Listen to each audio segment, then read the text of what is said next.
তোমাদের জন্য আজকে আবার একটি নতুন রেসিপি নিয়ে এসেছি। এটি দেখো তোমরা কিভাবে বানাই আমি। প্রথমে আমি কিছু কাঁঠাল বিচি নিয়েছি। কাঁঠাল বিচিগুলোকে খুব সরু সরু করে কুচি কুচি করে কাটতে হবে।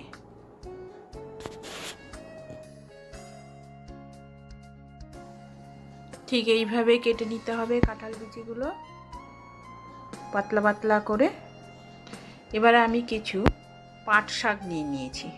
এখন বাজারে প্রচুর পাট শাক উঠেছে। আমি এক আটি পাট শাক নিয়ে এসেছি। এখান থেকে আমি কিছুটা পাট পাতা বেছে নেব। পাট পাতাগুলো আমি ভালো করে ধুয়ে নেব। অবশ্যই লবণ জলে আধা ঘন্টা ভিজিয়ে রাখবো পাট পাতাগুলো, যাতে সমস্ত পোকামাকড় থাকলে সব বেরিয়ে যাবে।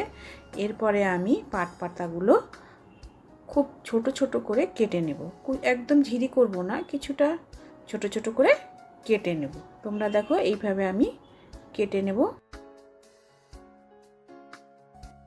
এবার কড়াতে আমি সর্ষের তেল দিয়ে এর মধ্যে আমি কালো জিরা ফোড়ন দিয়ে দিলাম।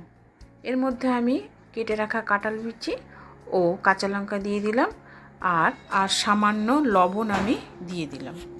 এভাবে কাঁঠাল বিচিগুলো ভালো করে ভেজে নেব।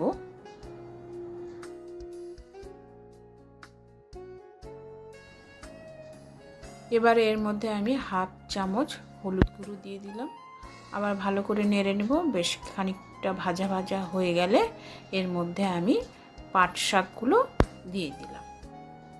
এবারে ভালো করে আবারও নেড়ে নেব, ভাজা ভাজা করে নেব।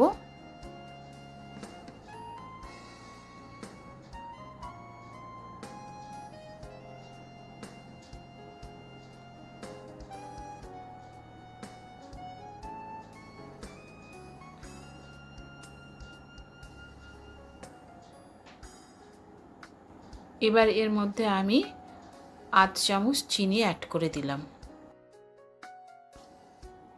ভালোভাবে নেড়ে নেব।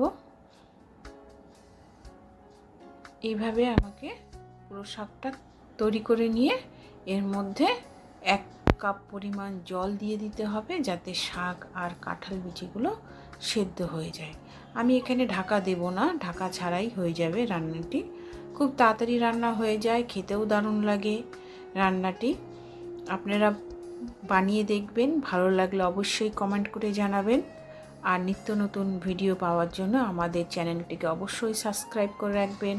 ধন্যবাদ। অবশ্যই খেয়ে দেখবেন।